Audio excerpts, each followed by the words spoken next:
pense qu'on est passé en live. Bonjour à tous. Je vous propose d'attendre, on va attendre 1 minute ou deux. Là, je vois que le nombre de connectés est en train d'augmenter.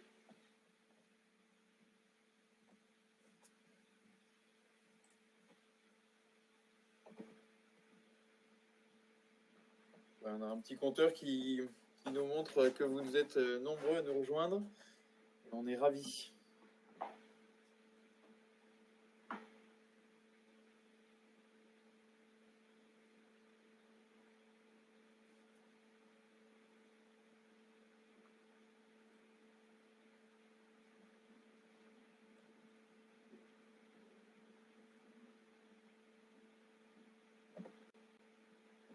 Bon, allez, je propose de commencer. Donc, merci à tous de nous avoir rejoints. Nous avons rejoint effectivement nombreux. Donc, on est très satisfait de voir que c'est un sujet qui intéresse beaucoup de monde. Donc, aujourd'hui, on va vous parler de couverture mobile indoor, donc indoor principalement dans le cadre de l'immobilier d'entreprise, et avec un petit focus sur la 5G et sur ce que ça va apporter par rapport aux solutions actuelles et aux nouvelles solutions, en tout cas aux nouvelles solutions que ça va apporter pour résoudre cette problématique. Donc on a structuré la présentation en 5 parties. La première, c'est qu'on va revenir un peu sur la problématique de la couverture indoor, donc quels sont les besoins des acteurs de l'immobilier, enfin, que ce soit les acteurs d'immobilier ou les preneurs de ces locaux concernant la couverture mobile. La seconde, c'est un bref panorama des solutions qui existent aujourd'hui, des grandes familles de solutions. Ensuite, on va faire un focus sur la 5G, donc de façon générale, qu'est-ce que la 5G, qu'est-ce que ça apporte et plus spécifiquement, qu'est-ce que ça apporte sur l'indoor. Une petite partie ensuite sur sur les nouvelles solutions qui vont être amenées par la 5G et des premiers exemples de déploiement qu'on peut trouver. Et on finira sur une partie, un petit focus sur les évolutions réglementaires, donc spécifiquement en France, qu'on va avoir qui sont liées à l'attribution des licences 5G. Et puis on pourra finir évidemment par vos questions auxquelles on sera ravis de répondre. Donc on est 3, comme vous pouvez le voir, pour animer ce webinaire. Donc François Minero et moi-même, on dirige l'activité wireless de Hubone. Donc Hubone, c'est un acteur qui propose une palette de solutions technologiques aux entreprises. Et spécifiquement sur la partie qui nous intéresse ici, on propose des systèmes dits DAS, donc ça on reviendra sur ce qu'est un DAS tout à l'heure, du Wi-Fi d'entreprise, et puis de façon générale des prestations d'expertise pour accompagner les entreprises qui ont ces problématiques-là. Et nous sommes accompagnés de Frédéric Motta, qui je passe la main. Oui, alors pour me présenter en 2 mots, Frédéric Motta de Wired Score. L'activité de Wired Score, c'est de délivrer aux propriétaires des immeubles de bureaux un label qui évalue leur connectivité numérique, ce qui permet d'améliorer cette connectivité et de la mettre en valeur sur les marchés immobiliers. Donc je dirige l'activité en France, la France étant un des 8 pays dans lesquels le service est accessible, avec le Royaume-Uni, l'Allemagne, les Pays-Bas, les États-Unis, le Canada et l'Australie, qui est le plus exotique de nos pays. Et ce qu'on constate, alors pourquoi on parle de connectivité mobile indoor, évidemment c'est au cœur de notre sujet aussi, c'est avant tout une attente prioritaire des utilisateurs de bureaux. C'est en tout cas ce que disent un certain nombre d'études, dont celle qui est présentée ici, réalisée l'année dernière par Savills, donc un grand conseil en immobilier européen, et qui montre que la connectivité en mobilité, Wi-Fi mobile, se hisse parmi les 4 premières priorités des travailleurs dans de l'immobilier d'entreprise, aux côtés d'attentes qui paraissent absolument indispensables, comme la réduction du temps de trajet, comme la capacité à travailler au calme. Donc le Wi-Fi, le mobile, comme un indispensable au bureau. Alors, c'est une attente qui est tout à fait prioritaire, mais qui se heurte à un phénomène physique, un problème physique qui est très simple. Le signal mobile vient des antennes des opérateurs mobiles dans chaque pays, ces antennes étant situées à l'extérieur des bâtiments. On les voit sur nos toits, on les voit sur nos pylônes, on les voit sur des mâts. En tout cas, c'est situé à l'extérieur et on a un phénomène physique qui est de plus en plus important, avec des façades qui bloquent les signaux mobiles qui bloquent leur pénétration à l'intérieur des immeubles. Et elle le bloque d'autant plus depuis une quinzaine d'années que ces façades sont très bien isolées, ce qui est tout à fait souhaitable pour le développement durable. Mais plus une façade est isolée, plus elle laisse isolée pour la thermique, moins elle laisse passer les ondes des réseaux mobiles, et donc plus on a un problème de connectivité. Donc face à cet enjeu, on a une attente forte, ça se heurte à un problème physique. Est-ce qu'il faut attendre un miracle? En tout cas, c'est l'impression qu'on a quand on regarde les pratiques actuelles du secteur de la construction, du secteur de l'immobilier, puisqu'on n'a personne, que ce soit en construction, que ce soit dans des immeubles existants, personne qui soit identifié comme responsable de la qualité de service mobile au sein des immeubles de bureaux. Ça paraît assez étonnant au regard de l'attente des utilisateurs, mais c'est comme ça, on n'a aucun responsable et on a encore moins de budget associé à un immeuble pour apporter une qualité de service mobile à l'intérieur des bâtiments. Donc, face à ça, on est presque à se demander si on a des solutions pour bénéficier d'un bon signal mobile. Là, je suis très bien entouré par les experts de One pour justement faire un panorama de ces solutions et puis de façon très intéressante et singulière ce matin, voir aussi en quoi la 5G, dont on parle beaucoup, apporte aussi des promesses en matière de couverture mobile indoor pour les années à venir. Alors, des solutions, évidemment, il en existe déjà un certain nombre aujourd'hui. Effectivement, c'est difficile de parler de miracle, qui n'est pas parfait. Et par contre, on est assez confiant sur le fait que les solutions actuelles vont continuer à évoluer pour répondre de mieux en mieux aux besoins de l'ensemble des entreprises. On a essayé de faire un petit panorama ici, très simplifié et pas exhaustif, des solutions principales qui existent aujourd'hui pour répondre à ces problématiques-là. Donc la première famille de produits, ce sont les répéteurs. Donc c'est finalement le concept le plus simple à comprendre. C'est on va répéter un signal mobile, donc le signal mobile de l'extérieur, donc à un endroit où on le capte bien, donc soit depuis l'extérieur, soit à l'intérieur, mais proche des fenêtres dessus. Donc là, c'est une solution qui est proposée par les différents opérateurs mobiles. Il existe aussi un certain nombre de solutions de répéteurs qui sont proposés par d'autres acteurs, donc soit mono, soit multi-opérateurs. Un point qui est très structurant à avoir en tête, et d'ailleurs c'est vrai pour les répéteurs, c'est vrai pour l'ensemble des solutions qui parlent d'émettre des fréquences mobiles, c'est que seuls les opérateurs mobiles titulaires des fréquences ont le droit d'émettre sur ces fréquences, donc ça requiert une autorisation explicite de l'opérateur. Soit l'opérateur le propose, soit un tiers le propose et doit demander une autorisation aux différents opérateurs.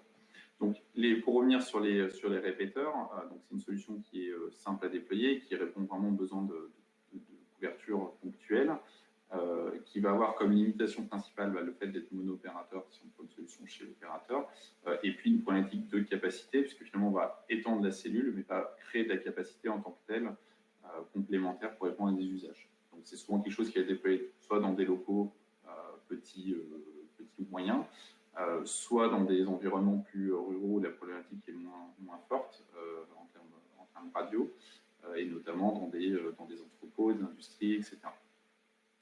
On a une deuxième famille de solutions, toujours dans la famille des solutions vraiment structurellement mono-opérateurs, qui sont les femto, les pico. Enfin, il y a un peu plus de solutions que ça. Selon les opérateurs mobiles, le catalogue peut être plus ou moins riche, et où le principe est qu'on va émettre là aussi la fréquence opérateur, mais au lieu de répéter un signal de l'opérateur, un signal outdoor, on va placer cette solution derrière une liaison Internet. Donc ça, c'est des solutions qui sont très adaptées, notamment pour des petites surfaces, et qui vont être simples à déployer, qui sont souscriptibles sous forme d'abonnement chez les opérateurs. Les limitations qu'on va avoir sur ce type de solution, c'est que là aussi, elles sont mono-opérateurs. Donc, si vous voulez avoir une couverture qui permette 2, 3 ou 4 opérateurs, il faut souscrire autant d'offres et déployer autant d'infrastructures.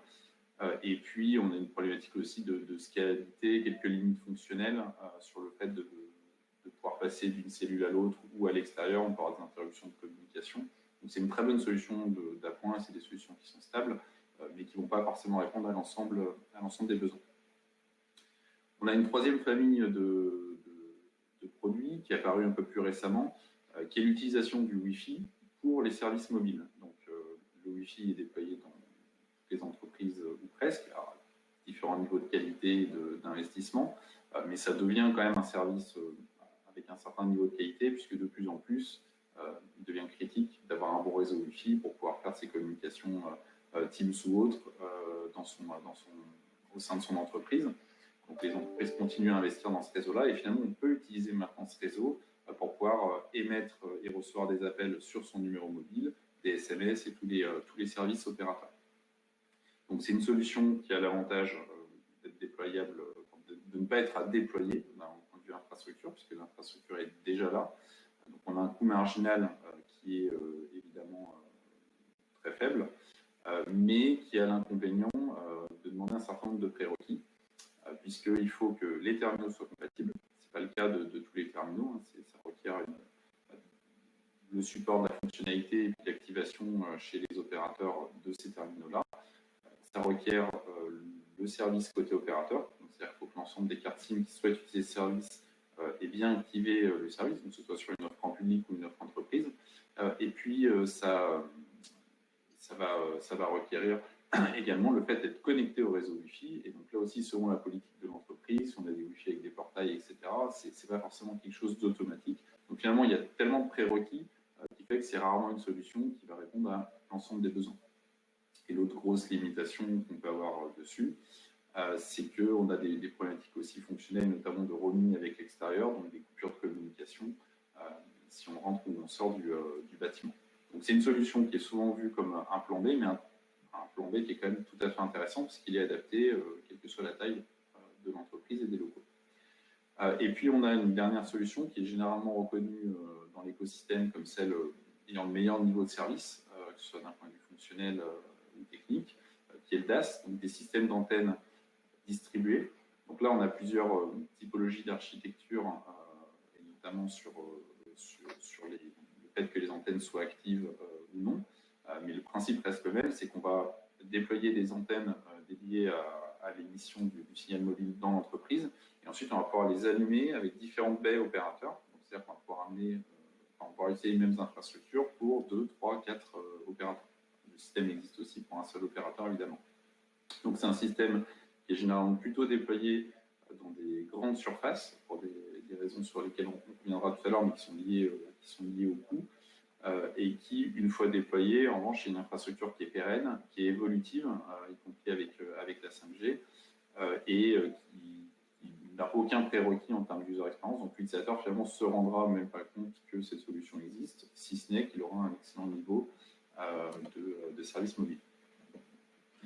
Donc le DAS, en revanche, comme je disais juste avant, la principale limite de ce système, c'est son coût. Donc pour prendre un exemple type, là on est sur un bâtiment de 30 000 m², donc une surface assez classique dans laquelle on peut avoir des DAS qui sont déployés, et sur lequel finalement le DAS n'est que la partie visible de l'iceberg en termes de coût pour l'entreprise, puisqu'il faut investir dans un DAS. Et ensuite, il faut prendre contact avec les opérateurs dont on souhaite avoir le service pour leur acheter les baies, donc qui vont être connectés au DAS localement, et puis les fibres qui vont être derrière ces baies pour pouvoir accéder au service. Donc vous allez finalement acquérir un DAS auprès soit d'un opérateur, soit d'un acteur dit neutral host, donc qui a la capacité de déployer les compétences pour déployer ce type de système, mais qui n'est pas un opérateur mobile. Et ensuite, vous allez acquérir auprès de l'opérateur des baies, puis un abonnement sur un certain nombre d'années. Donc, si on projette ça sur une durée de 7 ans, qui est un peu le minimum, on va dire, en termes de durée de vie sur des DAS, c'est quand même des systèmes qui ont une durée de vie assez longue, vous allez finalement vous retrouver dans un investissement qui, sur une surface de 30 000 m² est de quelques euros par mètre carré par an, donc finalement moins de 1% du loyer dans des grandes agglomérations. Donc par rapport aux besoins, et c'est ce que montrait très bien le premier sondage, le sondage que montrait Frédéric tout à l'heure, on parle quand même d'un besoin qui fait partie des 4 premiers besoins des salariés. C'est un investissement qui est tout à fait logique à faire dans ce type de surface. En revanche, si vous avez 5000 m² par exemple, c'est beaucoup moins net, puisque là, tous les coûts qu'on voit là sont quasiment des coûts, les coûts opérateurs en tout cas sont des coûts qui ne sont pas liés à la surface, puisque vous allez déployer les mêmes baies, prendre les mêmes fibres, ou presque, et le système DAS aussi a un ticket d'entrée. Donc ce ROI sera de moins en moins important au fur et à mesure que les surfaces vont diminuer. Et c'est là que les évolutions technologiques actuelles et les évolutions qui sont liées à la 5G vont apporter des solutions qui sont intéressantes. Je vais passer la main à François du coup, sur la partie, pour refaire une parenthèse sur la 5G, et puis on reviendra sur la partie couverture leader après. Merci Jean-Christophe et bonjour à tous. Alors, posons-nous la question, qu'est-ce que la 5G réellement, parce qu'on entend beaucoup parler. Ce qu'on peut dire déjà, c'est que la 5G n'est pas une simple évolution de la 4G. Jusqu'ici, les évolutions des différentes générations étaient orientées sur le renforcement de la voix, l'amélioration, puis ensuite on a introduit les données, la data, ce qui a fait naître le réel besoin et l'explosion des smartphones. Donc on pourrait imaginer que, eh bien, on va juste multiplier les vitesses et voilà ce que sera la 5G. Mais en fait, pas du tout. Pas du tout, parce que la 5G s'intéresse aux usages. Et c'est en cela que c'est une technologie de rupture, parce qu'elle adresse un nombre d'usages qui est absolument inédit aujourd'hui. Alors, il y a les médias, il y a le transport, toutes les actions qu'on peut avoir autour, les smart cities. L'industrie aussi est très intéressée à cette connexion immense.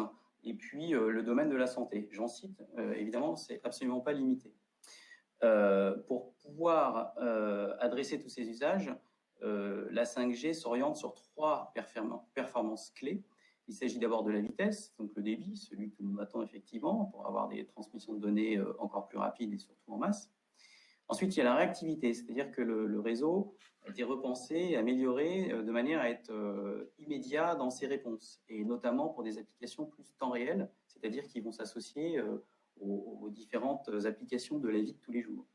Et puis, et non des moindres, la capacité va aussi exploser, c'est-à-dire qu'on va pouvoir raccorder un très grand nombre de terminaux, un bien plus grand nombre de terminaux, on parle de millions par kilomètre carré, ce qui va permettre de s'orienter vers un monde tout connecté où l'Internet everywhere. C'est vraiment la pensée globale.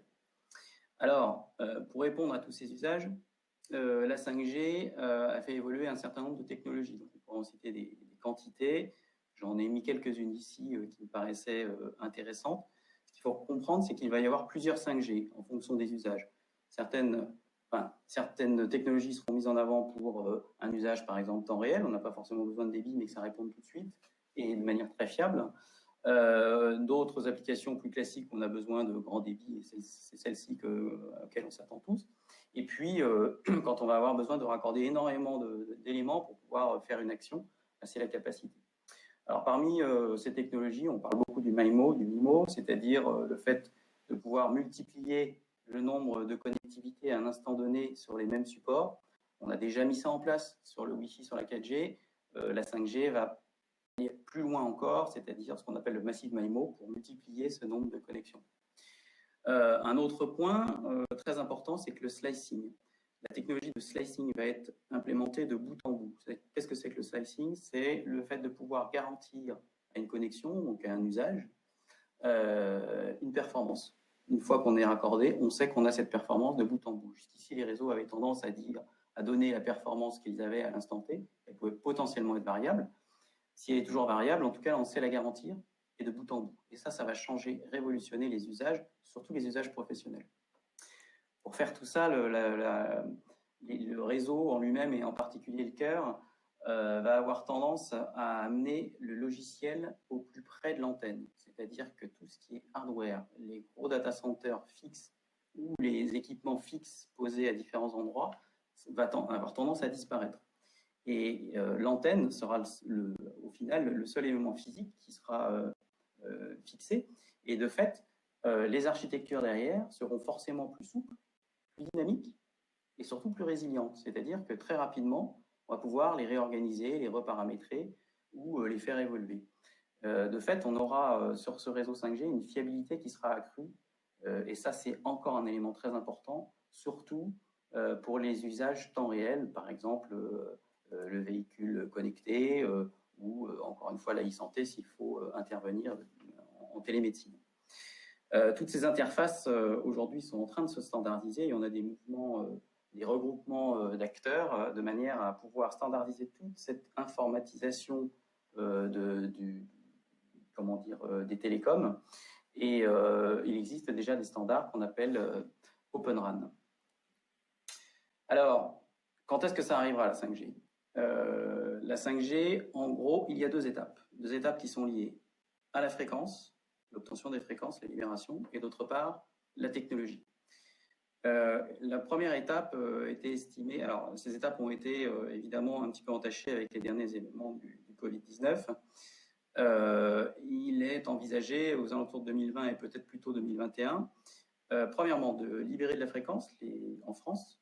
Les actions ont déjà été menées par les autorités telles que l'ARCEP pour libérer de la bande en 3 Go 5, c'est-à-dire dans les fréquences plus basses, en dessous de 6 Go.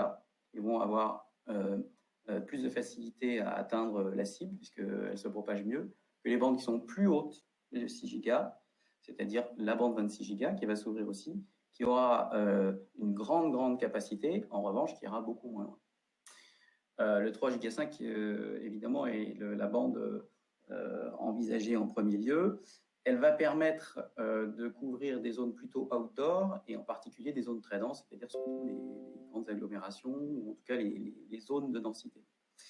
Par rapport à ça, l'architecture réseau évolue dans un premier pas où on va raccorder les antennes 5G au réseau 4G, donc aux antennes 4G grossièrement. Donc le cœur va être le même, les antennes 4G vont être les mêmes, on va se raccorder dessus, puis on aura l'option d'aller sur la 5G. Cette architecture s'appelle le non-standalone, ou NSA. Pourquoi du NSA? Eh bien, ça permet de fournir une grande quantité de technologies 5G nouvelles sur les antennes, de déployer rapidement, et donc principalement d'amener de la vitesse, donc du débit, et de la capacité. C'est ce que l'on attend vraiment dans un premier temps aujourd'hui. On a besoin de capacité et on a besoin d'augmenter les vitesses de fait des nouveaux usages et de la nouvelle demande. Ça sera très orienté sur la technologie MIMO en particulier. Ensuite, dans un deuxième temps, on projette en 2023-2024 deux choses. En fréquence très haute, au-dessus des 6 Go, le 26 Go sera très exploité sur des points vraiment spécifiques dans les zones très denses. Alors, on connaît bien les aéroports, mais il n'y a pas que ça, il y a aussi les ports, les gares, etc., où on pourra amener du débit, ou dans des stades, amener du débit très précisément, et surtout pas loin.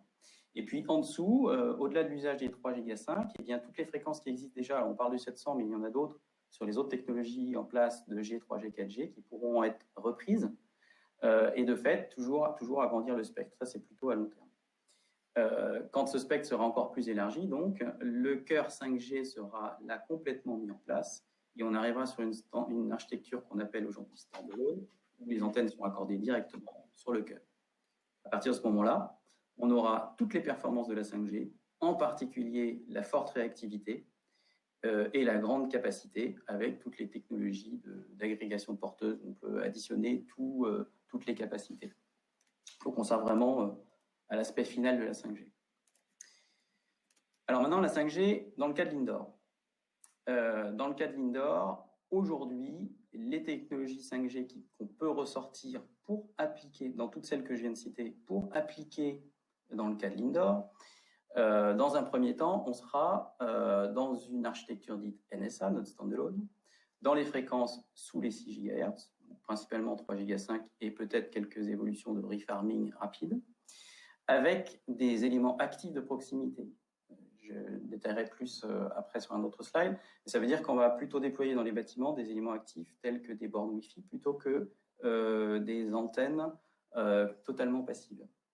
Ça va apporter tout de suite de la vitesse, du débit, et ça va augmenter la capacité. C'est-à-dire que dans le bâtiment, on pourra en faire plus et plus vite. De fait, les usages indoor seront plus libres, plus performants. Et ça, très important, dans un ensemble de haute fiabilité. La fiabilité arrivera déjà. Et ça change beaucoup de choses pour les phénomènes, pour les systèmes dits temps réel qui doivent réagir tout de suite. Alors, les usages, la révolution des usages en indoor, c'est l'orientation vers le tout connecté. C'est-à-dire, d'abord, l'hyperconnectivité des services mobiles des usagers. Donc, c'est ce que l'on a déjà, mais bien plus loin. Son mobile, son smartphone, son PC, tous ces usages connectés dans le bâtiment, où ce sera vraiment du sans fil, sans effort. sans problème de connectivité, de reconnectivité, d'absence de signal, de perturbation, etc.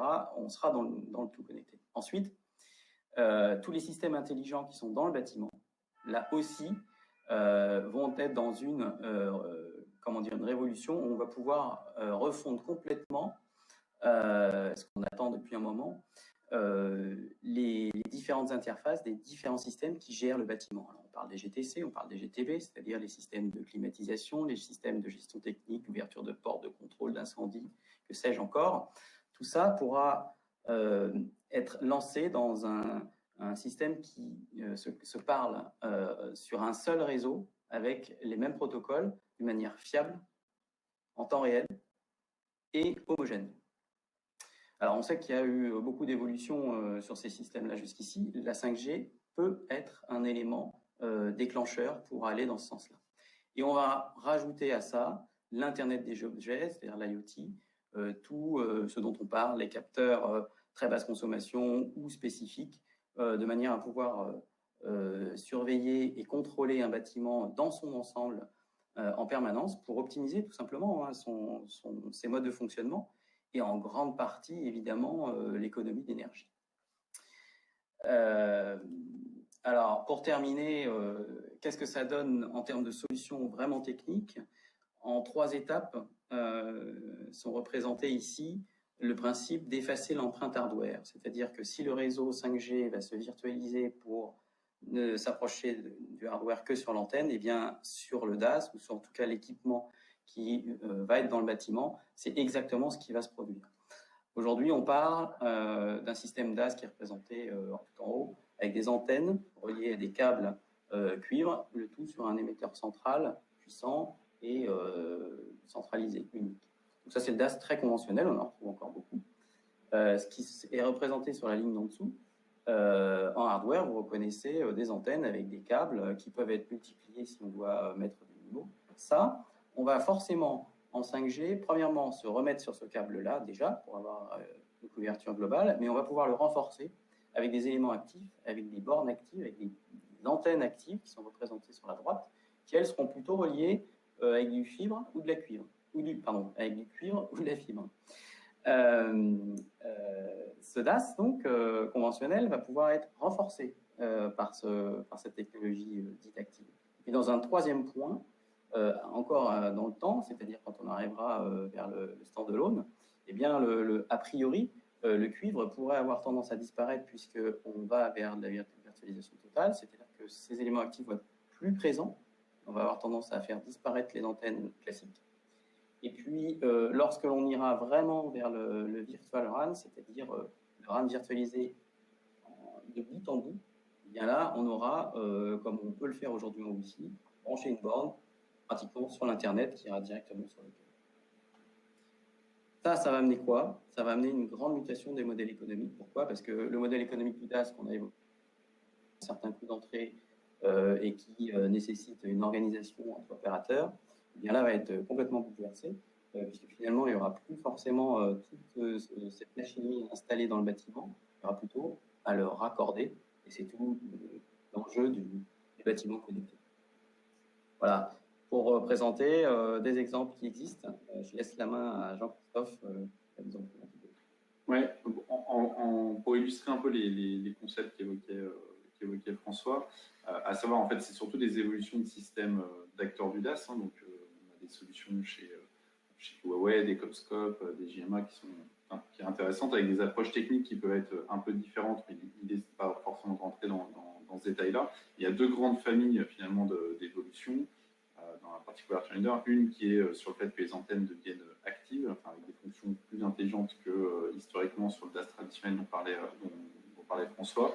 Et le fait, et ça c'est un point qui est aussi très important, qu'on ne va pas forcément avoir besoin de déployer des baies opérateurs localement, puisqu'on peut avoir une communication du système directement avec les cœurs opérateurs. Et donc ça, ce deuxième concept notamment, ça réduirait quand même pas mal les coûts d'entrée des systèmes de couverture indoor multi-opérateurs. Je refais référence au SharpEye de tout à l'heure, où on voyait que plus de la moitié des coûts finalement étaient liés à cet item-là. Et c'est des solutions qui, dans certains pays européens, sont déjà live. c'est encore récent, donc surtout en 4G, mais avec une évolutivité 5G qui est là. Donc c'était juste pour illustrer avec deux cas. On a pris un cas au Royaume-Uni et un cas en Italie. Donc là, par exemple, le Royaume-Uni, donc c'est un siège qui a été déployé en 2018. Alors, pas c'était l'entreprise, mais c'est une grande institution financière, c'est dans la City. Donc sur un cas de 30 000 m², après ils ont pas mal de références aussi sur des références sur des bâtiments qui vont être plus petits, parce que là on est vraiment sur un coût qui est quasiment linéaire en fait avec la surface, donc par un autre allos qui s'appelle Excel Westone, et sur lequel ils ont déjà 2 opérateurs mobiles qui sont raccordés. Donc là on n'a pas de baie opérateur, c'est vraiment un système de small cell, on va dire, évolué. Et qui derrière, une fois qu'on a raccordé l'entreprise, c'est le Neutralos qui fait la démarche auprès des opérateurs. Donc l'entreprise finalement va juste acquérir ce système pour pouvoir l'activer. Là, ils ont 2 opérateurs aujourd'hui qui marchent dessus et un troisième qui devrait arriver d'ici la fin de l'année. C'est un système qui est en train de se construire progressivement au Royaume-Uni. Et pour prendre une autre illustration, cette fois en Italie, si ça va marcher. Je suis allé un trop lent. Je reviens dessus. Et donc, pour prendre une autre illustration, donc là, dans un environnement qui est un peu plus éloigné de celui dont on discute ici, qui est le stade, mais qui finalement, le stade, c'est quasiment l'environnement le plus challenging d'un point de vue technique sur ces sujets-là, parce qu'on a une densité de population et d'usage qui est colossale, et puis, comme dans tout lieu qui vient du public, on a des problématiques d'espace. Donc là, pour illustrer ce qui s'est produit, là aussi en 2018, on a TIM, donc l'opérateur mobile italien, qui voulait renforcer la capacité de son système DAS au stade olympique de Rome, donc en passant en l'occurrence de 18 à 30 secteurs, et qui s'est retrouvé face à une pratique d'espace, à savoir qu'il n'avait plus d'espace pour déployer des baies.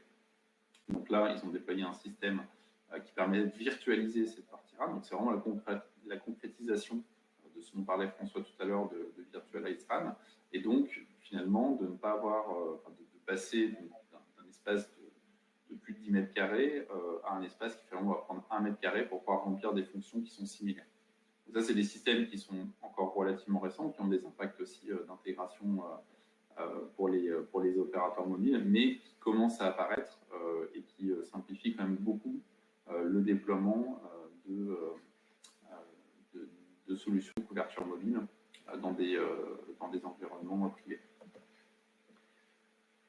Ça, c'était un peu pour illustrer le fait que les concepts ils commencent à se concrétiser aujourd'hui à la fois côté constructeur et en réalité dans certains pays.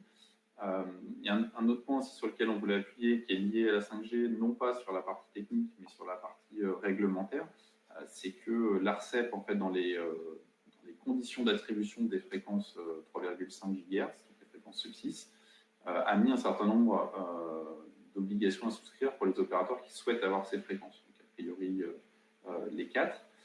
Et donc, dans les obligations qui devront être appliquées sous 12 mois après obtention de la fréquence, donc probablement fin 2021, si on se projette, il y a l'obligation finalement de publier un cahier des charges commun de spécification de raccordement à des DAS, donc, ce qui permet de vraiment fixer un cadre et de standardiser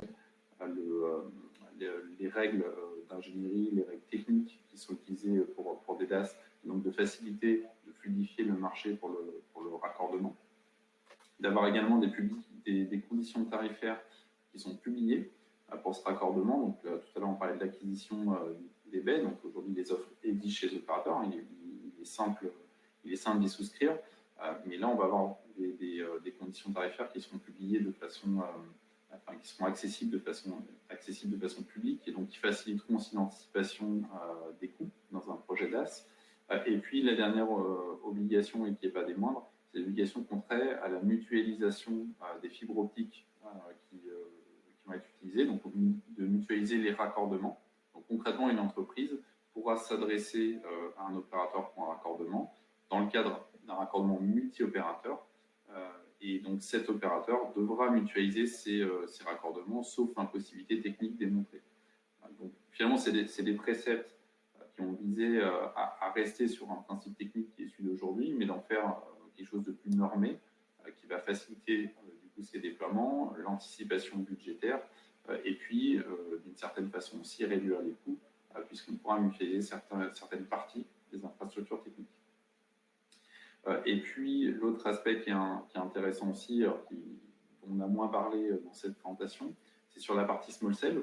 Aujourd'hui, il y a des solutions au catalogue de certains opérateurs mobiles de small cell mono-opérateurs. Donc, on dit small cell, c'est des équipements vraiment intelligents, entre guillemets. Donc, il y a toutes les fonctions au sein de l'antenne qui va émettre. Si plusieurs opérateurs proposent des solutions small cell, il y aura une obligation de les rendre multi-opérateurs. Quelque chose qui est techniquement un peu plus proche que ce qu'on évoquait tout à l'heure au UK. Donc ça aussi, ça va permettre progressivement l'émergence d'un écosystème où la logique sera d'être multi-opérateur avec un guichet unique et d'avoir des solutions qui sont plus adaptées à différentes typologies de locaux, et donc, notamment sur des espaces qui aujourd'hui sont un peu trop petits pour pouvoir financer des systèmes d'essai. Merci Jean-Christophe. Pour essayer de conclure, ce que je retiens, c'est qu'on n'a pas forcément besoin d'un miracle. On a des solutions, on les a dès aujourd'hui, ça c'est un point très important. Et puis effectivement, on a un contexte, une évolution réglementaire et technologique qui est plutôt porteuse d'espoir en fait pour améliorer la connectivité numérique des immeubles, dans lesquels on passe quand même 80% de nos communications avec nos smartphones. C'est bien ça l'enjeu. Donc c'est un sujet immobilier. C'est une attente qui est universelle, qui concerne tous les immeubles et tous les occupants, on l'a vu. Et donc, il ne faut pas se méprendre. La 5G est très prometteuse. La 5G, elle est pour presque aujourd'hui et pour demain. Mais réfléchir au sujet dès maintenant, dans un contexte où on utilise la 4G, faire pourquoi pas des investissements en la matière, est un bon investissement qui permet d'anticiper cet avenir qui est un avenir proche, pour in fine quand même contribuer à ce qui paraît, à ce qui prend de plus en plus d'importance, ce qui a eu énormément d'importance dans la période qu'on vient de traverser, c'est le bien-être numérique ou la qualité de vie numérique des utilisateurs, des travailleurs. Et finalement, à l'échelle de l'immeuble, finalement, il va falloir que les immeubles montrent leur hospitalité et leur capacité à accueillir les gens dans les meilleures conditions, et qui est une propriété invisible, mais qui méritera d'être mise en avant parce que clairement, l'expérience qu'on a dans un immeuble n'est pas la même si on a une bonne qualité de service mobile ou si on n'en a pas. Et donc, à l'instar de ce qu'on faisait pour le gaz et l'eau courante à tous les étages, voilà, peut-être qu'il faut aller vers un monde où on sait identifier très vite le mobile à tous les étages. Merci à tous qui êtes restés très nombreux et bien connectés. On voyait le compteur qui était bien stabilisé pendant l'exposé. On a noté quelques questions. Jean-Christophe, je vais te laisser la main sur un peu la lecture des quelques questions qu'on a eues pour qu'on essaye de vous apporter un maximum de réponses. Ça marche. Merci Frédéric. Effectivement, merci à tous. Donc, n'hésitez pas à continuer à poser des questions. On a déjà quelques premières. Donc, je lis la première question. Donc, le fait de ramener une partie d'intelligence et une partie des données, si j'ai bien compris, n'aura-t-il pas d'incidence sur la taille et la puissance des data centers? Je vais passer la main à François. J'ai la main, donc je peux choisir qui répond. Alors, la réponse est oui. En fait, l'évolution qu'on voit sur les réseaux télécoms, entre guillemets filaires, ces temps-ci, donc avec le SDN, le software, Defined Network, c'est-à-dire la virtualisation aussi de ces réseaux, c'est-à-dire le cloud, les notions de data mining, big data, c'est-à-dire où sont les données, c'est pas grave, elles vont être ici, là, à un moment donné, on va les déplacer, on va les découper, etc. On a un réseau qui devient virtuel et auto-construit. Bien évidemment, pour faire ça, il faut des machines virtuelles, donc il faut des processeurs qui font tourner des nouveaux systèmes d'exploitation qui intègrent ces anciens systèmes hardware. Et donc, il faut des machines plus puissantes. Donc, on a déjà on a déjà cette évolution sur les réseaux télécoms classiques. Là, l'idée, c'est de pousser ça à la 5G. Donc, oui, forcément, ça va demander de la machine plus puissante. De la taille, je ne suis pas certain. Parce qu'aujourd'hui, les data centers, finalement, à chaque fois qu'on rajoute un équipement plus moderne, finalement, la baie prend moins de place et elle en fait 4 fois plus, peut-être même plus. Donc la taille, c'est un sujet, la puissance, c'est sûr. Et ça va dans le sens de l'histoire des réseaux. Voilà. Je laisse passer les autres. Je pense que tu peux prendre les 3 prochaines. Je reprendrai la main après. Donc, l'avantage de déporter l'intelligence permet aussi de gagner en autonomie, car batterie des matériels moins sollicités, moins de chauffe liée au processeur. Oui, tout à fait, tout à fait. Alors, en fait, tous ces concepts-là modifient beaucoup de choses en même temps, donc on ne peut pas tout dire. Dans un premier temps, on va utiliser des fréquences plus hautes. Donc, les antennes vont aller moins loin. Donc, on va être obligé de les rapprocher des utilisateurs. C'est exactement comme le Wi-Fi, en fait. Le Wi-Fi, vous avez une borne à côté de vous, dans votre salon ou dans votre bureau, ailleurs encore. Le fait d'être plus près, ça veut dire que la communication va être courte et donc à plus faible puissance d'émission. D'abord, on ne perturbe pas les autres à côté de nous. D'un point de vue radio, c'est fondamental. D'autre part, évidemment, vous consommez moins. Quand on va monter dans les gigas, ça sera encore plus, dans les 26 gigas, ça sera encore plus de la proximité. Ça sera vraiment de l'ordre du mètre. Et après, quand on descend dans les fréquences plus basses, les 700 notamment, donc là, c'est une autre histoire. C'est plutôt pour faire des zones plus grandes, à l'image de la 2G historique où on faisait des cellules de 30 km. Donc, dans le principe, on va plutôt réduire les fréquences, enfin augmenter les fréquences, donc diminuer la distance et donc moins consommer, comme vous dites, moins de batterie, moins de chauffe, etc. C'est tout à fait juste. Vous avez dit qu'il y a plusieurs 5G liés aux usages. Tout à fait. Est-il possible d'avoir les 3 5G sur une même infra à l'intérieur d'un bâtiment? Oui. En fait, je dis qu'il y a plusieurs 5G. C'est un ensemble de fonctionnalités et le réseau 5G est très intelligent, donc il va appliquer en fonction du cas telle ou telle fonctionnalité. Alors, il sait que vous êtes en temps réel, donc il va utiliser du slicing, etc. Il est mis en place. On a dans un endroit, je ne sais pas, un auditorium où il y a beaucoup de personnes, eh bien, on va avoir du MIMO, déjà l'infrastructure sera prévue pour, et de fait, il va se mettre en service tout de suite. Il pourra s'éteindre quand il y aura moins de personnes. Donc, la 5G, c'est vraiment très, très dynamique, au sens du cœur, comme je disais, virtualisé, mais aussi au sens de l'infrastructure dans le bâtiment. Alors, la seule chose à prévoir, c'est l'infrastructure. Ce qui reste hardware, ce sont les antennes. Vous voulez pouvoir implémenter les différents types d'usages, les différentes 5G dans votre bâtiment, et bien, effectivement, il faut les prévoir. Mais on peut sans problème les mettre, et même au-delà, comme on aura des antennes dites actives, elles seront en SDR, donc c'est Software Defined Radio, c'est la radio définie par le software, c'est-à-dire que cette radio, fondamentalement, ne deviendra plus que du software et on pourra la faire évoluer. Alors, je peux vous parler de la 6G aujourd'hui, mais on peut faire évoluer la 5G dans une antenne qui n'était pas forcément au départ comme elle sera demain. Donc, de fait, tout ça, c'est très évolutif. Voilà, j'espère que j'ai répondu à la question. Tu veux répondre sur Neutral Host? Je pense que la question est plus. La question, c'est comment le Neutral Host permet-il d'accéder au cœur de réseau des opérateurs? D'un point de vue interface technique, ces interfaces sont standardisées. Je pense que la question est plus technique en l'occurrence. D'accord. Alors, si je vais y Je vais répondre. prendre la main sur la prochaine pour lui. D'accord, non, mais c'était en fonction de tes préférences. Alors, le Neutral Host. Le Neutral Host pour tout le monde, c'est le fait qu'il y a un opérateur supplémentaire, neutre, qui vienne s'occuper, en tout cas dans le bâtiment, du réseau local et qui va le raccorder aux opérateurs extérieurs. Il y a 2 modèles aujourd'hui. L'opérateur peut venir dans votre bâtiment et éventuellement, c'est quelqu'un d'autre qui peut venir pour vous et vous raccorder aux opérateurs. C'est ça le Neutral Host. Alors, comment il permet d'accéder au cœur de réseau des opérateurs? Je ne sais pas si la question est très technique ou si elle est plutôt, stratégique. Très technique, il y a beaucoup de façons de se raccorder. Donc, je parlais de l'Open RAN.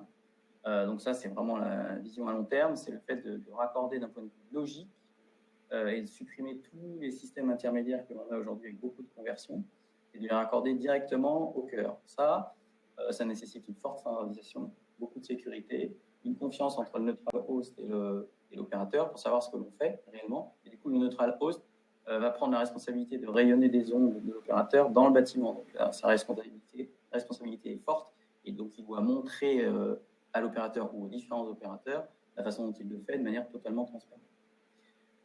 Donc ça, techniquement, comment raccorder, à terme, ce sera de l'Open RAN. Avant ça, on va utiliser les technologies qu'on a aujourd'hui, soit en conversion de fréquence simple, soit avec des éléments actifs qui commencent à pouvoir se raccorder au réseau, mais avec des interfaces qui ne sont pas encore complètement ouvertes. Voilà, donc chaque constructeur a sa façon de faire, donc ça veut dire qu'il faut s'accorder avec l'opérateur, de savoir s'il veut bien se raccorder sur un matériel de cette marque, il sait le faire et qu'est-ce qu'on doit mettre en place pour qu'il soit d'accord. Voilà, j'espère avoir répondu à la question. Donc, voilà, pour compléter, il faut bien avoir en tête qu'à partir du moment où on émet les seules fréquences d'opérateurs, ça fait partie du réseau des opérateurs mobiles. Un réseau mobile, c'est quelque chose qui est complexe, qui est bien maîtrisé par l'opérateur. Donc effectivement, il y a un certain nombre d'échanges techniques et de points à vérifier et à respecter pour que cette intégration se passe bien. Et effectivement, aujourd'hui, l'intégration d'un point de vue technique, elle passe vraiment par ce dont on parlait tout à l'heure, hein, les baies des opérateurs qui sont connectés à des systèmes DAS. Ça, c'est l'existant aujourd'hui en France dans à peu près tous les projets. Et après, on a des façons effectivement plus moyen terme de le faire sans avoir ce déploiement, donc avec des connexions qui peuvent être, des interconnexions qui peuvent être centralisées et qui du coup diminuent vraiment l'impact pour les entreprises. Et ça, c'est quelque chose qui n'est pas en place aujourd'hui concrètement en France.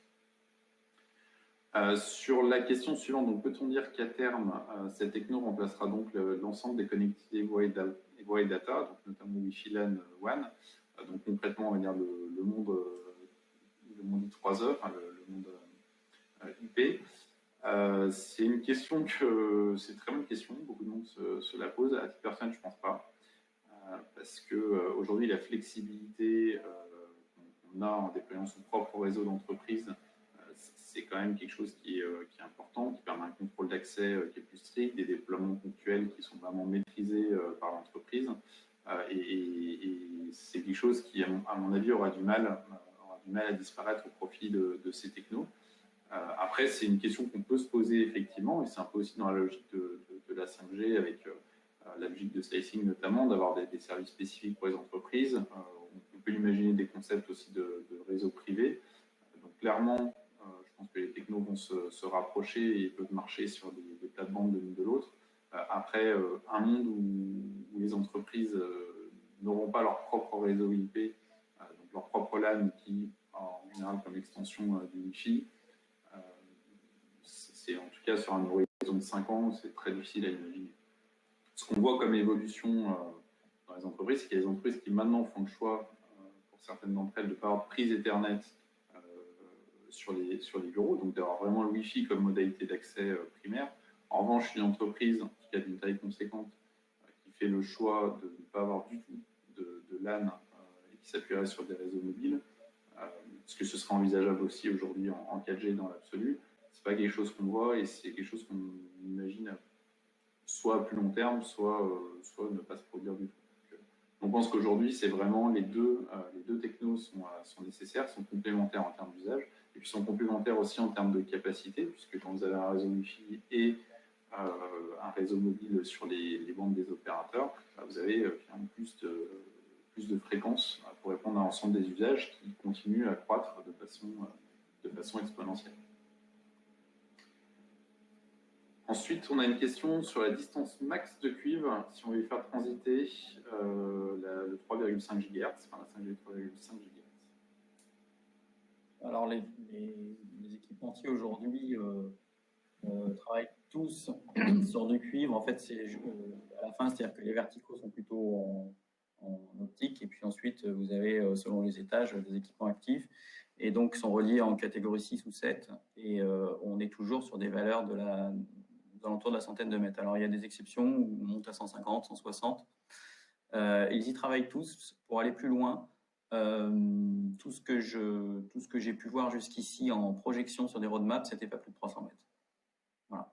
Donc, on reste un petit peu dans un concept type Ethernet ou réseau LAN classique. pouvez-vous clarifier les expériences utilisateurs des différentes solutions de couverture indoor? Oui, pour faire en fait assez simple, hein, c'est qu'on soit sur des répéteurs, des femto, des pico, des small cells, des DAS, vu l'utilisateur final, si on parle vraiment d'expérience utilisateur, il n'a rien à faire. Son mobile est par définition compatible, donc pas de paramétrage spécifique. Donc vu l'utilisateur, c'est transparent. Avec certaines de ces technos, on peut avoir des problématiques de roaming. Donc concrètement, quand on passe en dehors de la zone qui est couverte, avoir une interruption de communication. Donc ça va être ça, on va dire, le point qui a un impact. Après, on n'a pas d'impact en termes d'expérience en tant que tel dessus. Là où il y a vraiment des prérequis, et donc l'utilisateur ne peut pas ne pas avoir fait d'action de son côté pour que ça fonctionne, c'est le Wi-Fi calling, puisqu'il faut que l'option soit activée chez l'opérateur, et puis il faut se connecter au Wi-Fi, voir s'y reconnecter, si et comme c'est le cas dans beaucoup d'entreprises, c'est pas une action qui est automatique. Donc c'est là où on va avoir finalement le principal impact visible. Après, il y a un autre point aussi en termes d'expérience utilisateur, c'est on ne s'est pas trop arrêté dessus. Là, on parle de 5G. Évidemment, avant la 5G, il y a 2G, enfin, il y a 1G, mais ça on ne voit plus, 2G, 3G, 4G. Donc, certaines des solutions sont compatibles sur plusieurs générations.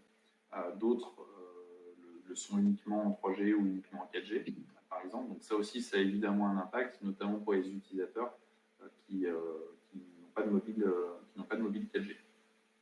Donc, sachant que là aussi, on a vu quelque chose qui a vraiment évolué ces dernières années.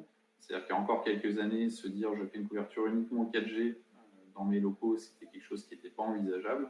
Et là, aujourd'hui, avec des solutions 4G only, on commence à en voir certaines. Donc, c'est évidemment moins bien qu'avoir l'ensemble des générations, mais ça répond à un nombre croissant, en besoin d'un nombre croissant d'utilisateurs. Donc, ça peut être perçu comme suffisant de plus en plus. Oui, d'ailleurs, de la même façon, pour ajouter à ton point, dans les années à venir, même avec les déploiements de la 5G, on aura besoin aussi d'une couverture 4G dans les immeubles pendant un bon nombre d'années, ne serait-ce que pour gérer cette histoire de compatibilité et de vieillissement du parc de smartphones. Oui, c'est vrai que tu as raison d'appuyer dessus. Enfin, très clairement, là on parle de 5G, mais dans les 5 années qui viennent, le must-have en termes de couverture, ça va être la 4G. Donc investir dans une infrastructure 4G, c'est finalement le plus important, en s'assurant d'évolutivité aussi vers la 5G qui deviendra nécessaire. Alors ensuite, on a une question. Je pense avoir un peu de mal à saisir le principe de fonctionnement de la 5G. Huawei a expliqué qu'il n'y aurait pas de cœur de réseau principal pour ces antennes 5G, mais de ce que j'ai compris sur votre webinaire, il semble qu'il y ait bien un cœur de réseau. Qu'en est-il ? Alors, ce que j'ai mis sur le slide, c'est quelque chose de très, très imagé, effectivement. Il faut bien parler d'un cœur pour relier les antennes entre elles, pour en faire un système qui fonctionne. Comment est constitué ce cœur? J'ai dessiné 2 nuages identiques entre 4 et 5G. Effectivement, ces nuages à l'intérieur seront totalement différents. Notamment, les éléments qui le constituent, les éléments d'intelligence, sont des éléments vraiment logiciels, donc du cloud. C'est-à-dire qu'en fait, on ne sait pas vraiment où ils sont computés, mais ils sont là pour vous, ils vont faire un service. Et de fait, l'antenne va avoir un peu plus d'intelligence parce qu'elle va savoir ce qu'elle veut par rapport à ce que peut lui fournir le réseau. Alors, la présentation de Huawei, effectivement, dit qu'on écarte les intelligences pour en mettre un peu plus en local et puis avoir l'accès à toute une librairie, si je peux dire, sur le cloud, donc on va appeler le cœur. Ce concept-là, on peut en discuter des heures. Qu'est-ce qui constitue un cœur? Est-ce qu'il est vraiment constant, sachant qu'il va être multiple et puis surtout réadaptable? Moi, je ne peux pas vous répondre comme ça d'une manière nette et définitive, et en plus, chacun a un petit peu son interprétation. Une chose est sûre, c'est que l'intelligence va être distribuée en 5G, c'est ce que dit Huawei, et c'est surtout pas ce que je voulais mettre en avant sur mon slide, qui était au-delà du simplifié, qui était vraiment le strict minimum pour pouvoir m'expliquer. Voilà. Je prends la question suivante, peut-être. Bonjour, beaucoup parle de DAS évolutif 5G. Or, dans votre présentation, j'ai l'impression que la 5G est quasiment un second DAS à déployer à côté en full fibre pour l'évolutivité. Est-ce bien le cas? Alors, c'est vraiment une question très intéressante. Qu'est-ce qu'on fait de nos DAS et est-ce que ça évolue? Alors, souvenez-vous, la 5G va utiliser d'abord du 3 Go 5 et ensuite, elle va aussi réutiliser les technologies, les fréquences des technologies précédentes. De fait, on peut très bien utiliser un DAS conventionnel aujourd'hui en 5G, surtout, en 3.5, il faut le faire un petit peu évoluer, mais dans les fréquences plus basses qui sont déjà utilisées, le 1 giga 8, le 900, le 2 giga 6, etc., le 2 giga 100 pour la 3G, tout ça, ça peut être réinjecté dès maintenant. C'est-à-dire que si je mets un émetteur 5G sur un DAS aujourd'hui, dans les fréquences d'aujourd'hui, ça y est, j'ai de la 5G qui fonctionne. Donc il n'y a pas d'évolutivité, ça marche. Cependant, la 5G a énormément de fonctionnalités qui nécessitent autre chose que des antennes, entre guillemets, simples. Déjà, le MIMO, il faut des antennes multiples. Et ensuite, on a besoin d'une capacité de calcul proche de l'antenne, alors que le DAS, toute la capacité de calcul est tout en bas, avec plein d'antennes qui se déploient. Donc, c'est un petit peu, c'est pas orthogonal, mais je veux dire, c'est pas dans le même sens. Donc, ça veut dire que le DAS, aujourd'hui, peut vous donner des barrettes 5G, suite, voilà, j'ai de la 5G, ça s'affiche et ça communique assez bien. Par contre, pour avoir toutes les fonctionnalités, il va en falloir plus et autrement. Donc, mettre tout à la poubelle et se dire on fait tout autrement, on n'en est pas là.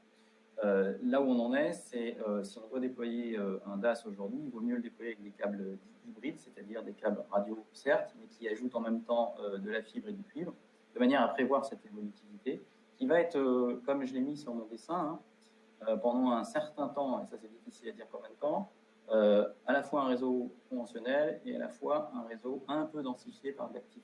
Ça, je pense que c'est vraiment ce qui peut se produire tout de suite. Et là, pour le coup, si vous déployez un DAS, autant le câbler en hybride, de manière à pouvoir le brancher tout de suite sans surcoût. Voilà. Donc, le deuxième DAS, il sera quand même beaucoup plus tard. On entre les deux. Oui. Alors, je prends la question suivante. Le fait de supprimer le filaire, quels sont les risques pour l'être humain? Donc sur la partie sanitaire. Donc effectivement, c'est une question qui revient pas mal. Après qu'on parle de Wi-Fi ou qu'on parle de solutions mobiles, vraiment à couverture indoor, il y a un point qui est assez important, c'est avoir en tête que les normes d'émission en indoor, alors en l'occurrence sur Wi-Fi, c'est lié vraiment aux normes de la technologie, tandis sur les réseaux mobiles, c'est plus une notion d'exposition aux personnes concernées. C'est des émissions qui sont plus basses beaucoup plus basses évidemment que ce qu'on a en odeur, et même en termes d'exposition pour l'utilisateur final, notamment pour ce qui va ce qui a été mis par le device, on est sur quelque chose qui est quand même moins important. Donc le fait d'avoir la couverture, et ça c'est vrai que c'est un point qu'on n'a pas appuyé, mais le fait de déployer des solutions de couverture à l'intérieur des bâtiments, ça a plutôt tendance à réduire l'exposition électromagnétique des utilisateurs qu'à l'augmenter par rapport au fait de ne rien faire. Après, sur la suppression du filaire en tant que tel, vraiment depuis l'ordinateur, c'est-à-dire qu'en général, quand on le supprime depuis l'ordinateur, c'est aujourd'hui plutôt pour du Wi-Fi. Effectivement, on peut envisager que dans un certain nombre de cas, ce soit sur la 4G ou la 5G demain. Moi, je vais plutôt sur du Wi-Fi. Là aussi, les bornes Wi-Fi sont déjà là, de toute façon, dans l'entreprise. Et puis, en termes d'exposition électromagnétique de l'être humain, c'est quand même moins impactant qu'un PC communique en Wi-Fi, plutôt que la partie effectivement sur mobile où on est, notamment quand on l'a à l'oreille, on peut avoir une exposition qui est plus forte.